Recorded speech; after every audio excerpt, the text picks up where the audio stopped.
La plupart des gens ont déjà entendu parler du changement climatique et de la transition énergétique, mais il y a peu de gens qui font le lien avec la consommation quotidienne d'électricité chez eux ou au bureau.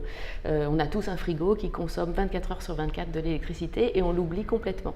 Alors qu'on peut faire quelque chose, on peut agir, et c'est pour ça qu'on a créé le guide Top 10, qui est un site d'information en ligne sur lequel on peut trouver à la fois des conseils d'achat, des conseils d'utilisation, mais aussi des références de produits très spécifiques qui sont les produits qui consomment le moins d'énergie en ce moment sur le marché. Alors le guide Top 10 remplit une mission de service public puisque nous mettons gratuitement à la disposition du public une information qu'il ne pourrait pas avoir tout seul, puisque concrètement on fait des études de marché en continu pour savoir quels sont les 10 ou 50 modèles qui sont les plus économes alors qu'il y a 3000 références qui sont disponibles aujourd'hui sur le marché. Et ça, le consommateur ne peut pas le savoir tout seul. C'est pour ça que nous faisons pour eux en fait ces études de marché. Et il y a un impact qui est très fort puisqu'on peut faire d'entre 30 et 80% d'économie d'électricité pour un même service. Par exemple, un frigo peut consommer 30% de plus pour faire le même glaçon. C'est juste que les ingénieurs l'auront plus ou moins bien conçu.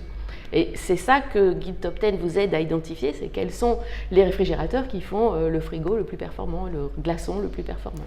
Aujourd'hui, ce sont principalement des subventions qui permettent au Guide Top 10 de faire ces activités parce que justement les pouvoirs publics considèrent que cette information est utile pour les consommateurs. Nous mesurons notre impact grâce à notre réseau européen car dans ce cadre, on a déjà fait des études sur nos visiteurs au niveau européen mais aussi du site français.